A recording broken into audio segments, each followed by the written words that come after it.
خير أيام الفتى يوم النفع واصطناع الخير أبقى ما صنع ما ينال الخير بالشر ولا يحصد الزارع إلا ما زرع خير أيام الفتى يوم. Nama saya Muhammad Jalul Ahsan. Saya memiliki usaha bergerak di bidang penjual retail produk herbal.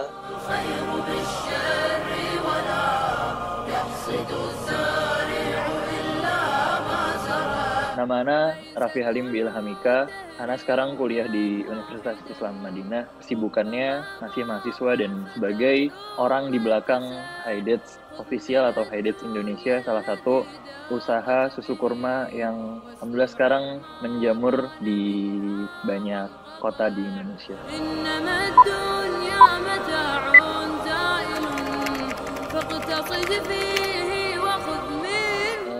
Awal saya mulai usaha ini dari tahun 2008. Saat itu saya dengan cara melapak ya, kemudian ada lapak gratis di depan sekolahan, dan sekolahan ini bersinggungan dengan masjid. Dan saya coba mengambil kesempatan itu untuk menjual herbal. Alhamdulillah berjalan, mengalami peningkatan, dan itu berlangsung hingga saat ini. Awal mula merintis usaha susu kurma ini waktu itu di tahun 2017 atau tepatnya tanggal 21 Februari 2017. Waktu itu awalnya Ana buat sendiri susu kurma itu, dan kemudian sekitar berlalu 2 pekan banyak yang suka, banyak yang minat. Ana lihat kayak Ana nggak bisa untuk ngelakuin ini sendiri, dan Ana merasa untuk harus buat tim. Di situ Ana coba untuk rekrut dan cari orang baru untuk menjadi tim. Kemudian jadilah 5 orang kita as a founder and owner. Dan setelah 2 pekan, setelah Ana sendirian, kemudian Ana sama mereka, Haidets pun mulai dipasarkan di khalayak ramai.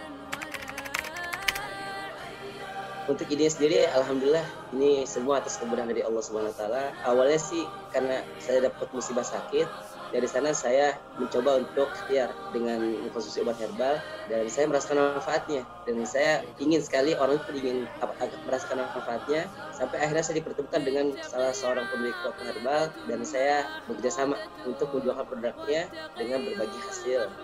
Ide bisnis Haidets atau susu kurma ini pertama kali Ana dapat sekitar tahun 2015. Waktu itu ayah Ana pas waktu lagi sahur, dia bikin jus susu kurma.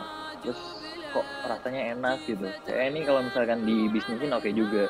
Berlanjutlah beberapa tahun, 2016, 2017, mulai banyak orang jualan di masjid-masjid kajian, Masjid Al-Azhar Kebayoran, kemudian Masjid Nurul Iman Blok M, yang akhirnya Ana coba untuk riset kecil-kecilan, nyobain satu produk lain, dan kira-kira susu kurma ini bisa nggak untuk dibisnisin dan dicari keuntungannya. Dari situ Ana coba untuk nanya-nanya ke banyak orang, dan sampai di restorannya Ustadz Khalid Basalamah. Jadi di restorannya Ustadz Khalid Basalamah tuh ada susu kurma juga yang waktu itu enak banget, dan itu bikin Ana sangat amat terobsesi dan tertarik untuk membuat produk yang sama, tapi tentunya dengan rasa yang lebih unik, dan tentunya Ana punya value yang jual Ana gitu ceritanya. Habis itu dari sana Ana tanya-tanya ke banyak orang yang pernah kerja di restoran-restoran Arab, kerja sebagai chef, kira-kira kalau bikin jus susu kurma yang enak tuh gimana? Akhirnya nanya ke 1 orang, 2 orang, percobaan pertama, percobaan kedua, riset sekitar 3 bulan sampai dapat hasil yang lumayan cocok untuk dikomersilkan, sehingga jadilah Haidets seperti itu. Insya Allah mendukung saja. Jadi awalnya mendukung, akan tapi orang tua saya terutama ibu, karena melihat bahwa saya ini ketika awal usaha belum begitu mendapatkan respon yang cukup dari pelanggan, sehingga itu mempengaruhi penghasilan saya waktu itu. Karenanya saat itu ibu saya menyarankan ada kesempatan bekerja di salah satu perusahaan, maka beliau menyarankan saya untuk bekerja di sana. Namun saya meminta kesempatan kepada ibu, sampai akhirnya setelah 4 atau 5 tahun berikutnya, usaha saya mengalami peningkatan, dan alhamdulillah ibu benar-benar mendukung penuh saat itu. Pada dasarnya, Ana memulai bisnis ini sama teman-teman itu nggak ngomong ke orang tua, belum dapat restu, jadi belum ada dukungan. Kemudian dan sebelumnya sekitar 5 tahun ke belakang, emang keluarga besar emang udah bisnis kurma, jadi udah punya sebagai distributor besar di Tangerang, jadinya udah kayak tahu oh kurma tuh gini, dan kalau nyari kurma yang sesuai dengan harga kita, kalau misalkan mau diperjualbelikan di sini, kalau misalkan mau bikin jus susu kurma dengan kurma yang gimana, tinggal kontak orang rumah, kita coba bikin. Nah, habis itu sampai di titik setelah kurang lebih 1 tahun baru orang tua tahu dan kayak wah anak-anak bikin bisnis nih, kira-kira cocok nggak ya sama dia yang masih sebagai mahasiswa semester 2 di Lipia. Saya dari situ tidak mendukung. Nah itu sedikit kendala kecil, namun alhamdulillah lambat laun karena memang ada kebutuhan di sana, jadi lama-lama ya sudah silahkan nak, namun jangan lupa belajar gitu sih.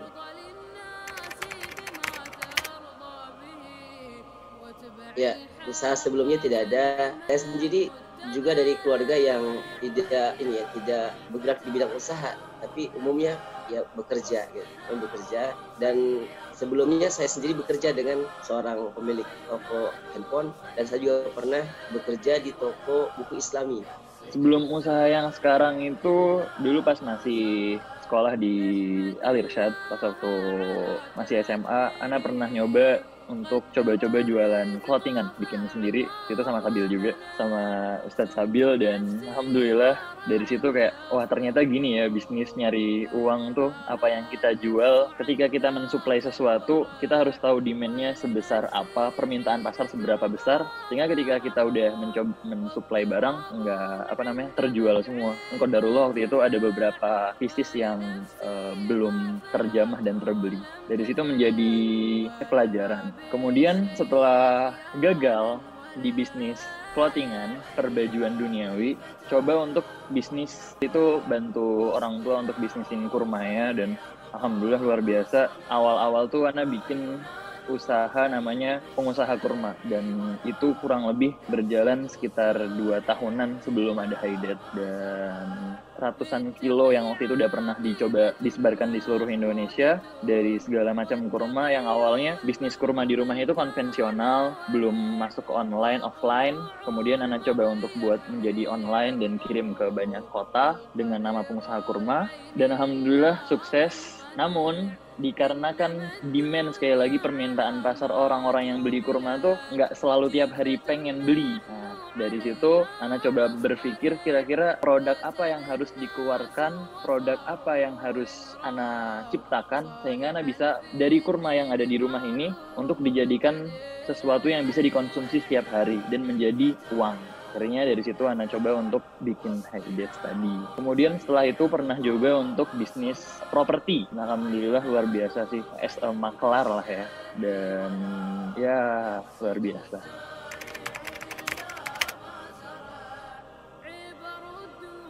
Saat ini rata-rata omset per bulan belum banyak, tapi kisaran antara 250 sampai 300 juta.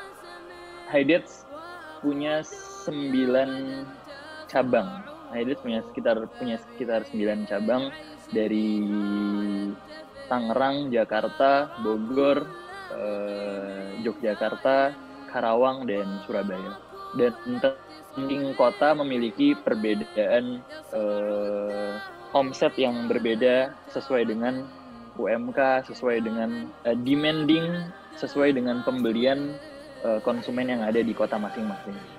Namun pada umumnya sebelum corona datang, alhamdulillah per satu cabang kota dari 9 kota yang ada, rata-ratanya mulai dari 15 sampai 30 juta rata-ratanya. Namun di kota-kota seperti Yogyakarta dan Surabaya itu kita tidak bisa berekspektasi lebih, dan itu di bawah dari 15 juta. Jadi kalau kota-kota lain seperti Jakarta, Tangerang, dan Jabodetabek alhamdulillah masih aman di angka 15 juta sampai 30 juta, ataupun bahkan mungkin kadang kita pernah sampai di titik 50 juta per bulan.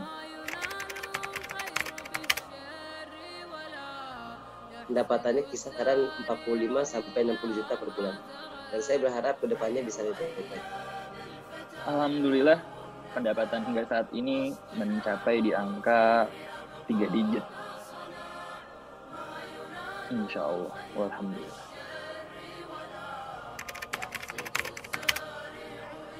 Ada 2 kendala yang saya hadapi selama awal saya memulai usaha ini hingga saat ini. Yang pertama adalah manajemen toko dan manajemen karyawan. Manajemen toko sendiri, alhamdulillah secara bertahap kita mulai belajar karena saat ini banyak kemudahan yang ada melalui aplikasi software yang kita bisa manfaatkan untuk mengcounter atau mengatasi kendala dalam hal manajemen toko. Kemudian manajemen karyawan juga sama. Sekarang sudah didukung dengan fasilitas yang memadai dari aplikasi yang ada. Kita hanya butuh belajar dan alhamdulillah sedikit demi sedikit kendala itu bisa diatasi. Kalau berbicara tentang kendala, tentunya kalau di breakdown akan banyak sekali. Namun pada dasarnya dan umumnya, kendala yang paling sering terjadi adalah miskomunikasi antar sesama kita di manajemen.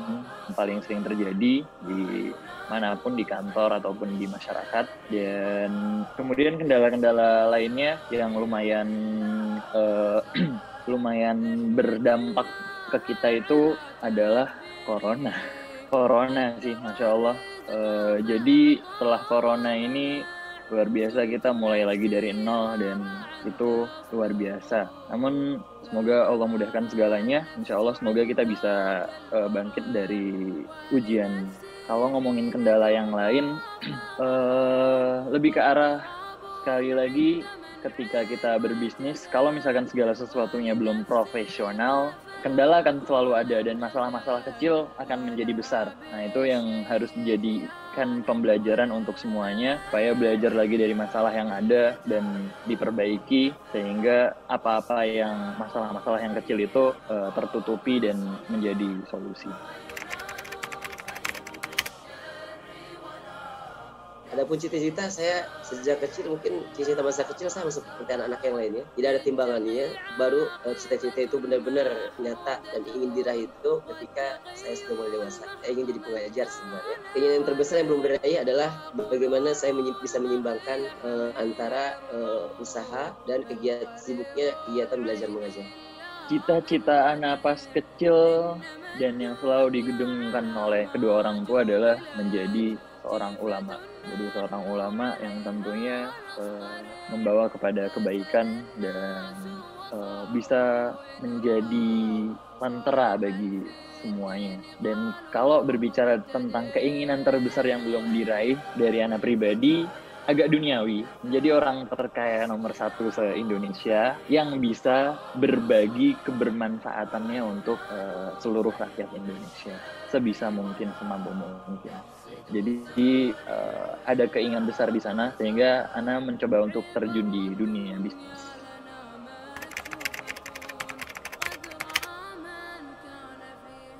Semua keluarga saya insya Allah sangat mendukung, selama itu baik, semuanya mendukung. Adapun yang terbesar dukungan itu datang dari istri saya sendiri gitu. Karena bukan saja dukungan moral, tapi juga penuh gitu ya. Setiap saat ketika kita ada kendala, istri juga yang datang untuk meringankan, memberikan masukan dan banyak hal.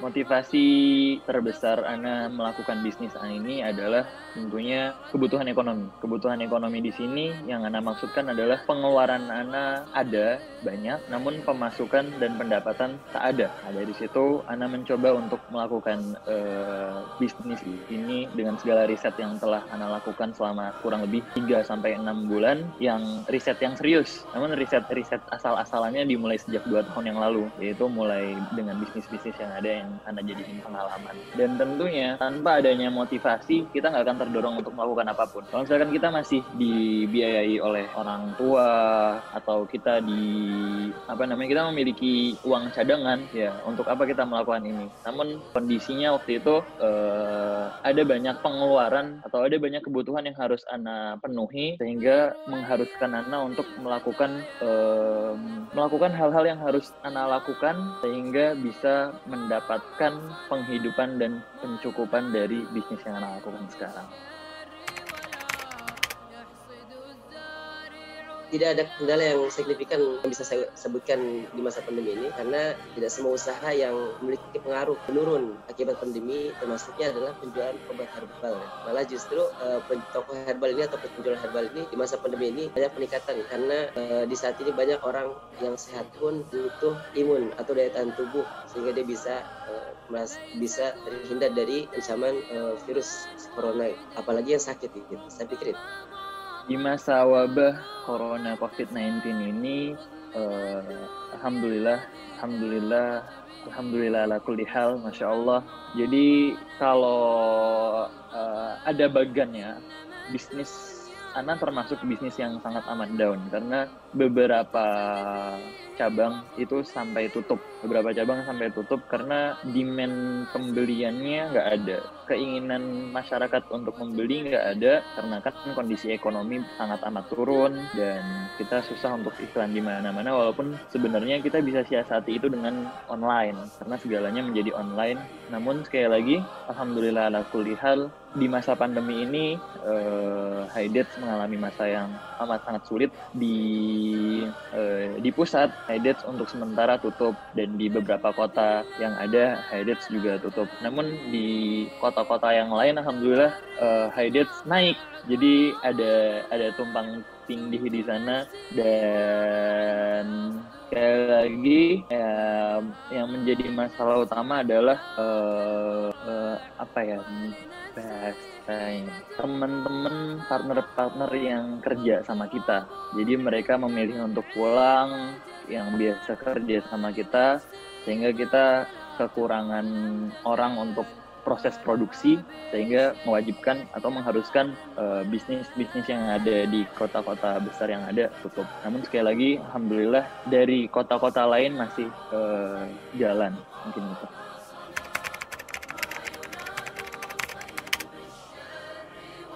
Strategi atau langkah yang kita, Ana dan teman-teman di manajemen lakukan untuk menanggulangi Haidets ini, kita punya 2 kata kunci di sana. Yang pertama distribusi, yang kedua inovasi. Haidets ini setahun setengah ini setelah berjalannya waktu masih tetap dengan komitmennya, yaitu hanya memiliki satu menu utama dan menjadi satu-satunya, yaitu bahan original. Dia Haidets ini tetap susu kurma tanpa gula, tanpa bahan pengawet apapun, hanya susu dengan kurma yang kita kasih resep rahasia di sana. Nah, jadi tentunya value original ini alhamdulillah selama 1,5 tahun ini atau hampir 2 tahun dewasa ini masih tetap berjalan. Nah, karena kita di masa pandemi ini kita coba untuk menginovasikan menu-menu baru yang kita rahasiakan sebelumnya.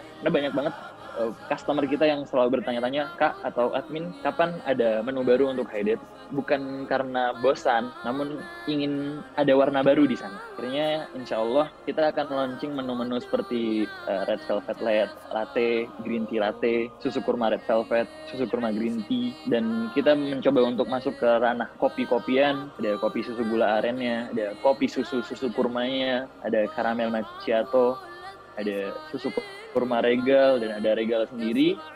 Dan di titik distribusi kita coba untuk masuk ke bisnis B2B dan B2C. Kita coba untuk tebar jala, dan juga kita coba untuk datengin langsung customer kita, sehingga mereka nggak kesusahan untuk mencari Haidets, sehingga Haidets tidak mati di tengah pandemi ini. Nggak ada ya, malah peningkatan omsetnya nambah sih, itu per hari. Yang saya rasakan dan saya perhatikan setelah masa pandemi ini, banyak orang yang berbondong-bondong mencari obat herbal buat meningkatkan daya imunitas mereka, dan itu berpengaruh kepada pemasukan toko. Bahkan peningkatannya dari yang sekitar rate-nya sekitar mungkin 20% sampai 30%, sekitar segitu kenaikannya. Pandemi ini sangat amat mudah untuk kita mencoba bisnis-bisnis yang kiranya cepat muternya. Kayak awal-awal tuh ada masker yang bisa dijual berkali-kali lipat keuntungannya. Jadi kalau misalkan teman-teman bisa mencari celah-celah yang ada, dan tentunya hal-hal yang dijual online jauh lebih amat mudah untuk didistribusikan. Yang utama kita mengenal produknya dahulu, kemudian kita tahu value atau kelebihan produknya, dan yang paling penting dan utama juga apakah produk ini dicari oleh banyak orang. Bagi yang ingin mulai usaha, maka yang pertama-tama saya menyarankan di masa pandemi ini, oleh karena dia tidak semua usaha yang bisa dijalankan dengan baik di saat pandemi ini, maka hendaknya orang yang mulai usaha secara selektif memilih produk apa saja yang bisa dijual di masa pandemi ini. Yang kemudian dia juga harus mengetahui produk yang dia jual, karena kalau dia nggak mengetahui apa yang dia jual, bagaimana dia bisa menjelaskan kepada pelanggan. Kemudian yang ketiga, penting juga tampilan atau layout dari tempat dia berjualan. Jadi kita tahu kalau orang bisa akan tertarik menghampiri kita pertama dari pandangan terhadap toko kita atau lapak kita gitu. Kalau cukup baik, higienis, rapi, bersih, maka itu penilaian pertama bagi seorang pelanggan untuk bisa mendatangi lapak tersebut. Kemudian yang keempat, membangun relasi ke atas. Membangun relasi ke atas itu maksudnya adalah kita harus tahu bagaimana memulai usaha itu dengan modal yang didukung dengan segala kemudahannya gitu. Banyak orang yang mulai usaha terkendala dengan modal yang sedikit atau bahkan nggak ada modal. Nah, kalau misalnya kita punya relasi ke atas, maka itu akan memudahkan usaha kita. Relasi ke atas itu bisa dua hal. Pertama adalah pemilik produk yang membantu kita untuk berjualan, di mana kita meminta kepadanya untuk bisa menjual produknya dengan berbagi hasil, dengan sistem berbagi hasil. Kemudian yang kedua, bisa juga relasi ke atas itu dalam bentuk penyedia lapak gitu. Penyedia lapak itu diantaranya penyedia lapak yang memudahkan kita untuk berjualan tapi dengan harga yang relatif murah gitu, atau bahkan gratis. Nah, dua hal itu kalau misalnya kita memilikinya dan menjaga hubungan antara keduanya, dan itu adalah modal besar, sehingga orang siapa saja bisa memulai usaha. Yang kemudian berikutnya adalah membangun relasi ke bawah. Relasi ke bawah itu adalah pelanggan. Jadi ini orang sebut biasa dengan after sales.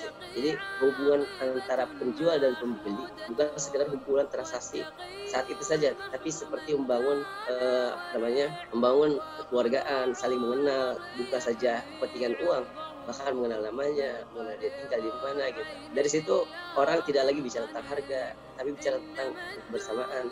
Kalau butuh dia akan datang kepadanya. Itu relasi ke bawah gitu, after sales. Kemudian yang keenam, ada advertising. Di saat ini jadi penting advertising ini yang kita sebut dengan iklan atau promosi. Jadi kalau kita lihat usaha sebesar Aqua atau brand merek yang terkenal itu aja masih iklan atau masih mempromosikan dirinya di beberapa media cetak atau layar. Apalagi kita yang memiliki usaha yang masih seumur jagung, lebih butuh kepada promosi gitu. Kemudian yang ketujuh, yang berikutnya adalah sabar. Jadi banyak orang kendala juga ketika orang mulai usaha, ketika dia berada kendala, tiba-tiba dia langsung membuat dia jatuh atau ngedown gitu, tidak tahan. Nah, ini harus menjadi mental yang selalu ada bagi orang yang mulai usaha, yaitu sabar. Jadi kalau ada kendala, ya dia belajar sabar, belajar mengatasi masalah, memanage masalah gitu, sampai akhirnya dia bisa bangkit lagi. Kemudian yang terakhir inovasi gitu. Jadi kalau sekarang ini daya saing di dunia usaha itu sangat ketat ya. Jadi bukan saja orang sekarang itu usaha itu menyentuh sampai lini terendah, yaitu ibu rumah tangga pun punya usaha sekarang. Ibu rumah tangga pun punya usaha, bahkan omsetnya bisa miliaran ibu rumah tangga ya. Jadi bukan dibatasi oleh yang di atas saja, yang ibu rumah tangga pun, bahkan anak remaja pun sekarang bisa usaha. Dan oleh karena saingan itu begitu ketat, maka diperlukan inovasi yang kreatif. Karena siapa yang berhasil dalam mengembangkan inovasi produknya atau usahanya, maka dia paling berpotensi untuk bisa eksis dalam dunia usaha. Pesan saya buat siapa saja ingin mulai bisnis, maka hendaknya dia memiliki cita-cita yang besar dan niat yang agung pula. Dari situ dia akan melahirkan usaha-usaha yang besar dan akan terbangun mental baja, dan mudah-mudahan hasilnya akan baik. Yang pertama dan paling utama tentu saja memohon kepada Allah Subhanahu wa taala supaya Allah jadikan bisnis ini sebagai ladang pahala. Yang kedua, kalau mau masuk ke suatu hal, jangan asal-asalan. Jangan masuk ke suatu hal tanpa punya ilmu. At least hal-hal apa saja yang perlu dipersiapkan sehingga ketika terjatuh itu nggak terlalu dalam. Ketika kita memiliki konsep atau ide suatu bisnis, pikirkan itu matang-matang. Jangan setengah-setengah. Ditanyakan kepada teman-teman yang lebih senior. Kira-kira ini kurang bumbu apa, dipercantik gimana lagi, dan jangan malu untuk bertanya. Haus akan ilmu itu tentunya hal yang baik, namun tetap kita patuhi adabnya pada orang yang lebih senior tadi. Tapi tolong ketika melakukan sesuatu jangan sendiri-sendiri, jangan sok bisa, apalagi hal-hal yang berkaitan dengan seperti itu. Intinya adalah konsep dan ide bisnis kita itu harus matang, rencana-rencananya terukur, terarah, target-targetnya jelas, even sebulan ke depan, pekan depan, bulan depan, tahun depan, sampai 20 tahun ke depan. Kenapa? Karena ketika kita nggak dapat target itu, kita terpacu. Wah, apa nih yang harus dipenuhi? Nah, bumbu-bumbunya kita masukin lagi. Kemudian yang kedua, ketika kita mau atau menginginkan suatu bisnis atau usaha, ada menurut hemat Ana pribadi ada 2, branding di sini. Branding itu mengkualitas. Jadi yang Ana maksud di sini adalah yang utama adalah personal branding. Menurut hemat Ana pribadi, ketika antum memiliki personal branding yang bagus, antum mau jual apapun, mau bisnis apapun, antum nggak bakal dikira penipu. Karena orang mempunyai trust, percaya. Rasa percaya itu, kepercayaan itu mahal harganya. Ketika antum memiliki personal branding yang bagus, antum mahasiswa, antum ustadz, antum orang yang nggak pernah bohong, jika antum mempunyai value-value itu, maksimalkan hal itu dan bangun koneksi seluas-luasnya. Antum mau jualan apa aja insya Allah laku. Tergantung gimana antum memoles diri personal atau diri kita, branding kita yang baik. Kalau misalkan antum nggak punya personal branding yang bagus, antum mau coba jualan sesuatu, orang-orang akan nanya, ini orang jualan apaan sih? Siapa sih nih orang? Karena orang-orang nggak tahu siapa sebelumnya antum. Dan itu masuk ke arah pengalaman. Antum udah pernah jualan sebelumnya, nanti antum personal branding antum, oh ini udah pernah jualan dan nggak pernah nipu. Insya Allah ketika antum jualin lagi, Allah mudahkan untuk lebih laku lagi. Nah, kemudian yang kedua, yang tak kalah utamanya adalah kekuatan branding di brand yang antum miliki. Namun qadarullah wa masyafa'al, brand yang antum jual tidak menjual, tidak memiliki kualitas, percuma juga. Walaupun terkadang memang ada beberapa hal yang kita cukup tahu yang jual siapa, kita udah percaya nih. Oke, kita beli, orang yang jual kita kenal, yang jual tokoh masyarakat. Namun ketika barang yang dijual itu tidak menjual, ngapain dibeli juga? Nah, hal yang kedua ini tentunya amat sangat berpengaruh juga di kekuatan branding pada produk atau bisnis nanti yang antum inginkan. Even bisnis apapun itu, koko, mau bisnis F&B, antum mau apapun itu, ketika brand atau nama baik brand antum tidak bagus, nanti orang akan ngelihat ini apaan sih, ngapain sih. Ana berspekulasi lebih, Ana menaruhkan uang 5.000 atau 10.000 atau 100.000 ini pada barang yang Ana nggak tahu kualitas dan Kemudian atau yang keempat, ketika antum melakukan bisnis atau usaha ini beramai-ramai, itu akan sering terjadi miskomunikasi. Tidak mungkin tidak dan akan selalu iya. Kenapa? Karena seperti kata pepatah, likulli ra'sin ra'yun. Setiap kepala ada pendapat yang berbeda-beda sehingga akan menjadi perdebatan-perdebatan. Nah, di situ tugas antum atau siapapun nanti yang menjadi leader atau menjadi ketua atau menjadi bahasa kerennya CEO atau ketua apapun di sana nanti harus tegas dan terus perkuat lini kerjasama tim di sana. Jangan pasif, harus terus menghubungi teman-teman yang ada dan harus sering nelpon mereka, nanya kabar mereka ketika itu masih kecil walaupun nanti sudah besar, dan sering mengadakan rapat pekanan, bulanan, dan itu harus sering terjadi karena inti dari usaha yang baik adalah teamwork yang baik. Kalau antum punya tim, tapi kalau misalkan antum single fighter, it's okay. Nanti tinggal tunggu saatnya antum capek aja. Gitu. Ketika bisnis antum udah besar, antum tetap butuh tim, entah tim itu menjadi bawahan antum atau entah tim itu menjadi di manajemen antum. Kemudian yang kelima, sehebat-hebatnya antum tetap harus punya mentor. Entah itu mentor di dunia bisnis itu sendiri, ataupun mentor yang paling utama adalah mentor yang mengajari antum bisnis yang arahnya ke arah syariah, atau bisa dibilang antum perlu ustadz yang antum harus tanya-tanya masalah yang ada dewasa ini, karena hampir setiap hari akan selalu ada masalah baru yang gak jauh-jauh dari yang namanya uang nih kan, berbahaya ya, apalagi berkaitan dengan riba dan lain-lain. Nah, antum harus punya dua itu. Yang pertama, mentor dari segi bisnis, entah itu 1, 2, 3, 4, 5, bahkan orang yang baru mulai bisnis pun antum harus tetap ajak diskusi, karena nanti akan ada insight baru. Oh iya ya, bisnis dia kayak gini, kenapa nggak ana lakuin ke bisnis ana? Kadang-kadang bisa gitu juga. Kemudian mentor dari ustadz, karena kalau misalkan antum coba untuk jalan sendiri, kadang-kadang nggak ada remnya, ntar tiba-tiba lepas dari jalan yang lurus, dan itu berbahaya. Waliyadzubillah. Mungkin itu aja dari ana yang masih newbie ini, masih pemula dalam hal perbisnisan. Dan alhamdulillah ya, walaupun ana mulai bisnis kemungkinan mulai itu dari sekitar tahun 2014 nyoba-nyoba, dan alhamdulillah sampai saat ini. Dan yang paling penting adalah konsisten.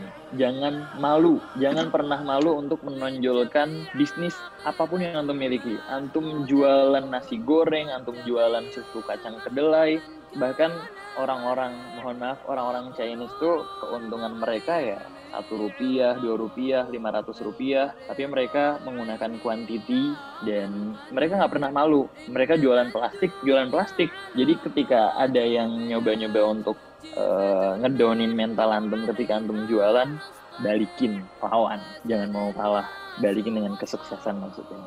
Karena antum bayarin dia gitu. Jadi dari ana mungkin itu, dan tentunya ana yang lebih banyak berbicara, lebih banyak kurangnya, lebih banyak silap katanya. Mohon maaf apabila banyak kekurangan dan banyak salah. Semoga Allah mudahkan kita untuk bertemu di pertemuan-pertemuan selanjutnya.